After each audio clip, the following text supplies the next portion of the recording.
स्वरूपैकनिष्ठं सदा युद्धवीरं महावीरवीरं महाम्बोधिधीरं भजेऽहं भजेऽहम् रमावामभागं दलानगनागं कृताधीनयागं गतारागरागं मुनीन्द्रैः सुगीतं सुरैः सम्परीतं गुणोदैरतीतं भजेऽहं भजेऽहम् इदं यस्तु नित्यं समाधाय चित्तं पठेदष्टकं कण्ठहारं मुरारे स विष्णोर्विशोकं ध्रुवं याति लोकं जराजन्मशोकं पुनर्विन्दते नो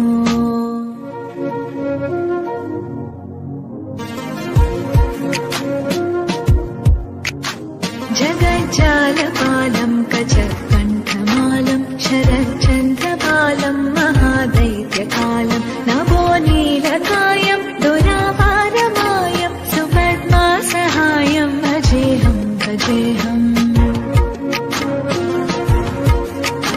सदाम्भोधिवासं गलत्पुष्पहासं जगत्सन्निवासं शतादित्यभासं गदाचक्रशस्त्रं लसत्पीतवस्त्रं हसच्चारुवक्त्रं भजेऽहं भजेऽहम्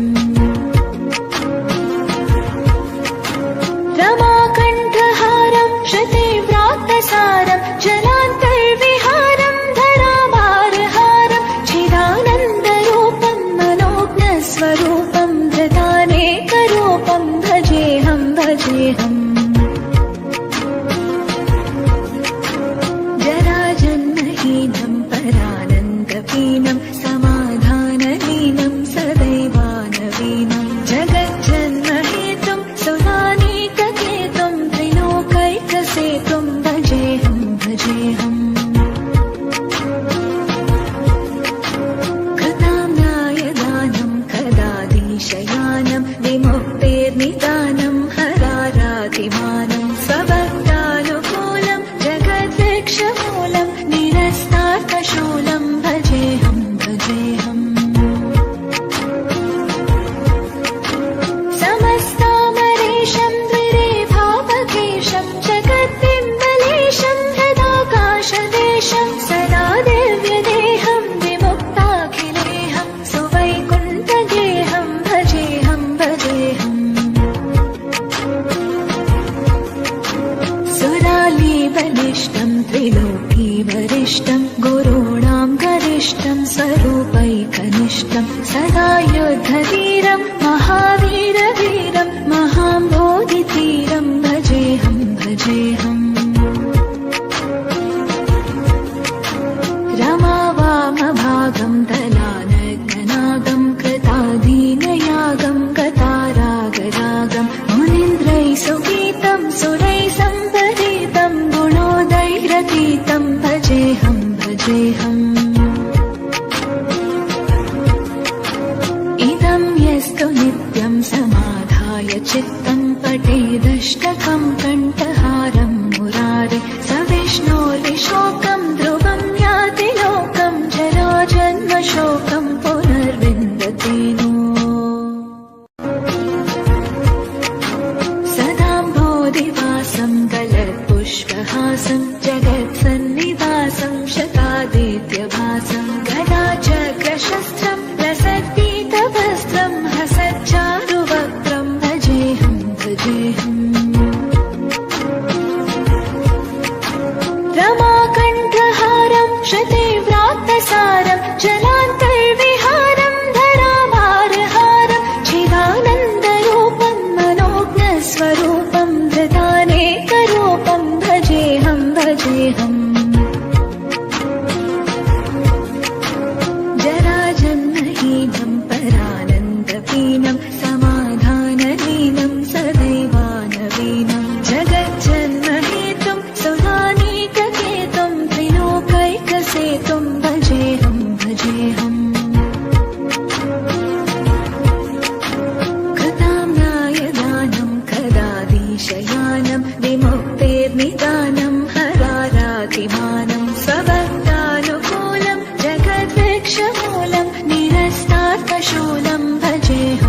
भजेऽहम् समस्तामरेशं द्विरेभावकेशं जगद्बिम्बलेशं हृदाकाशदेशं सदा दिव्यदेहं विमुक्ताखिलेहं सुवैकुण्ठगेहं भजेऽहं भजेऽहम्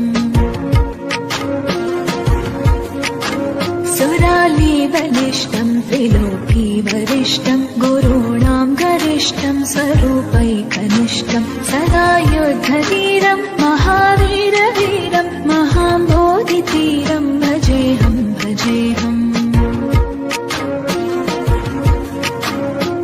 रमावामभागं दलानग्ननागं कृताधीनयागं गतारागरागं मुनीन्द्रैः सुगीतं सुरैः सम्परीतं गुणोदयरतीतं भजेऽहं भजेऽहम् इदं यस्तु नित्यं समाधाय चित्तं पठेदष्टकं कण्ठहारं मुरारे स विष्णोर्विशोकं ध्रुवं याति लोकं जराजन्मशोकं पुनर्विन्दते नो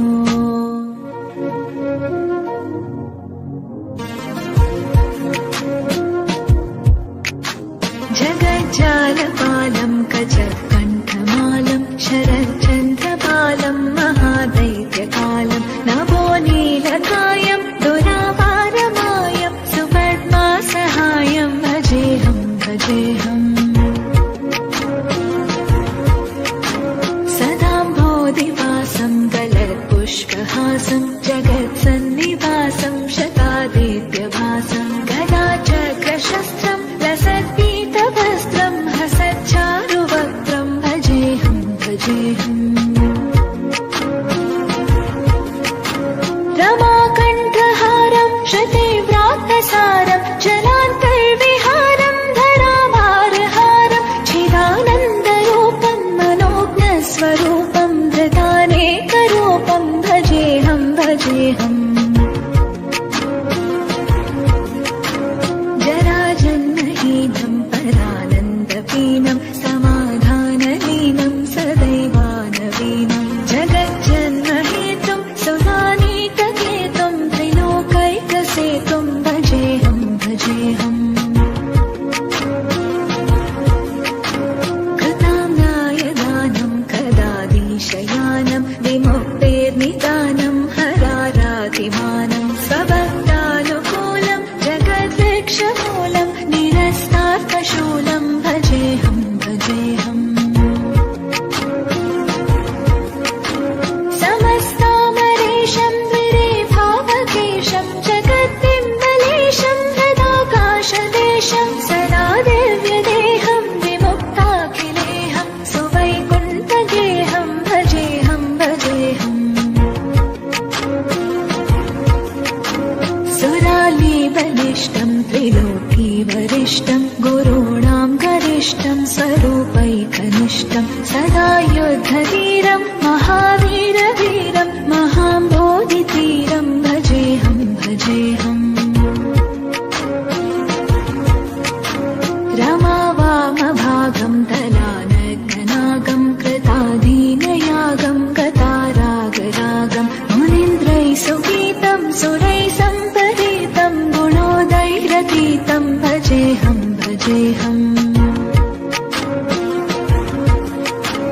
इदं यस्तु नित्यं समाधाय चित्तं पठेदष्टकं कण्ठहारं मुरारे स विष्णोर्विशोकं ध्रुवं याति लोकं जराजन्मशोकं पुनर्विन्दते नो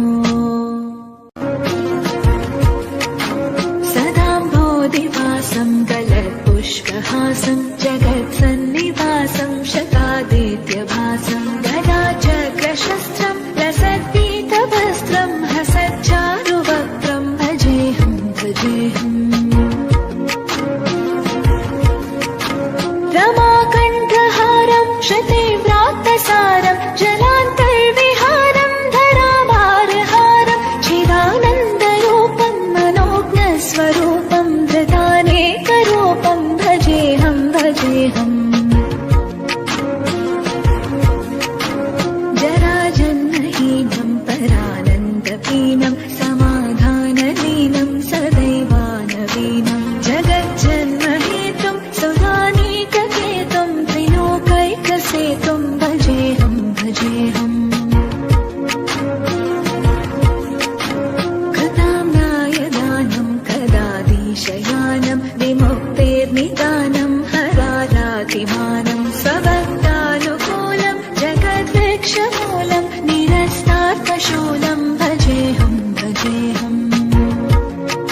सविष्टं स्वरूपैकनिष्ठं सदा युद्धधीरं महावीरवीरं महाबोधिधीरं भजेऽहं भजेऽहम् रमावामभागं दलानग्ननागं कृताधीनयागं गतारागरागं मुनीन्द्रैः सुगीतं सुरैः सम्परीतं गुणोदैरतीतं भजेऽहं भजेऽहम्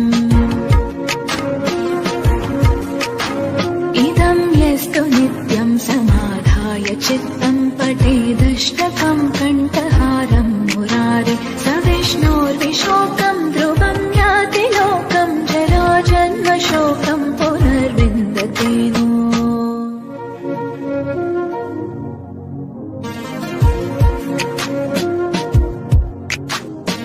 जगज्जालपालं कचकण्ठमालं शरच्चन्द्रपालं महादैत्यकालं नभो नीलकायं दुरापारमायं सुपद्मासहायं भजेऽहं भजेऽहम् सदाम्भोधिवासं गलत्पुष्पहासं जगत्सन्निवासं शतादित्यभासं गदाचक्रशस्त्रं लसत्पीतवस्त्रं हसच्चारुवक्त्रं भजेऽहं भजेऽहम् रमाकण्ठहारं शतीव्रातसारं जलान्तर्विहारं धराभारहारं चिदानन्दरूपं मनोज्ञस्वरूपं धृतानेकरूपं भजेऽहं भजेऽहम् जराजन्महीनं परानन्दहीनं समाधानहीनं सदैवानवीनं जगज्जन्महेतुं सुरानीककेतुं त्रिलोकैकसेतुं भजेऽहं भजेऽहम् कृताम्नायदानं कदाधीशयानं विमुक्तेर्निदानं हरारातिमानं स्वभक्तानुकूलं जगद्वृक्षमूलं निरस्तार्थशूलं भजेऽहं भजेऽहम्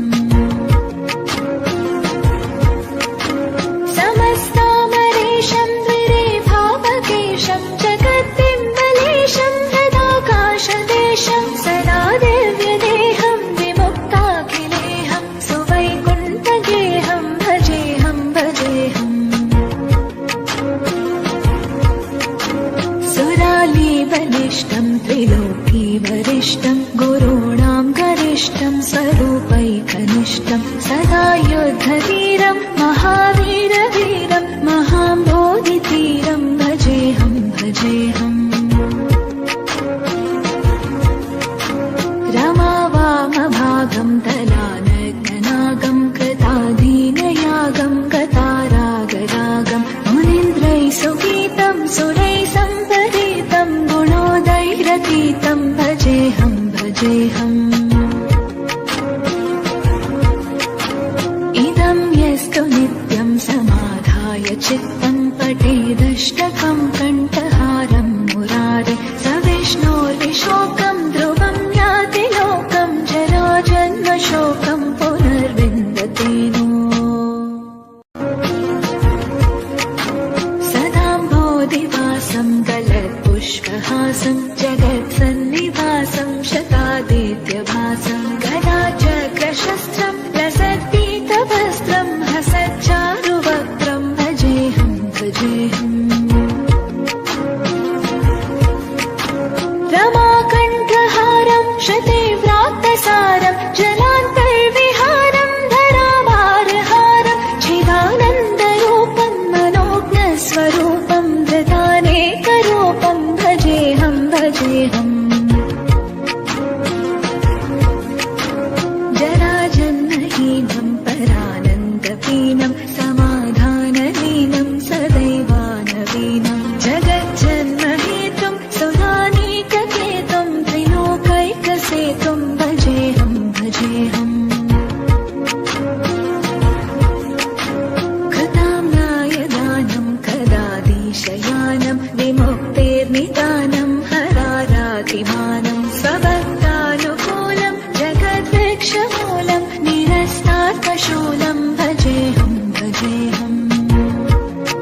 स्वरूपैकनिष्ठं सदा युद्धधीरं महावीरवीरं महाम्बोधितीरं भजेऽहं भजेऽहम् रमावामभागं दलानग्ननागं कृताधीनयागं गतारागरागं मुनीन्द्रैः सुगीतं सुरैः सम्परीतं गुणोदैरतीतं भजेऽहं भजेऽहम्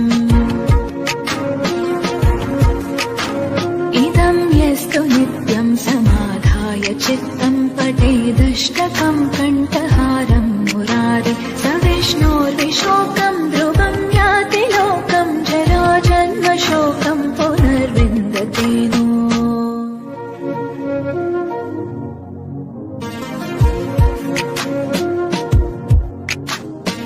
जगज्जालपालं कचकण्ठमालं शरच्चन्द्रपालं महादैत्यकालं नभो नीलकायं दुरावारमायं सुपद्मासहायं भजेऽहं भजेऽहम् सदाम्भोधिवासं गलत्पुष्पहासं जगत्सन्निवासं शतादित्यभासं गदाचक्रशस्त्रं लसत्पीतवस्त्रं हसच्चारुवक्त्रं भजेऽहं भजेऽहम् रमाकण्ठहारं श्रुतिव्राक्तसारं जलान्तर्विहारं धराभारहारं चिदानन्दरूपं मनोज्ञस्वरूपं धृतानेकरूपं भजेऽहं भजेऽहम् जराजन्महीनं परानन्दपीनं समाधानलीनं सदैवानवीनं जगज्जन्महेतुं सुरानीककेतुं त्रिलोकैकसेतुं भजेऽहं भजेऽहम्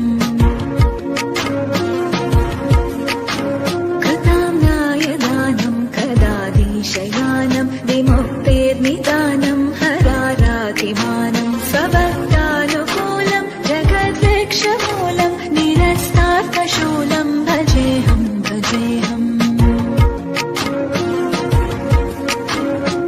समस्तामरेशं द्विरेभावकेशं जगद्बिम्बलेशं तदाकाशदेशं सदा दिव्यदेहं विमुक्ताखिलेहं सुवैकुण्ठगेहं भजेऽहं भजेऽहम्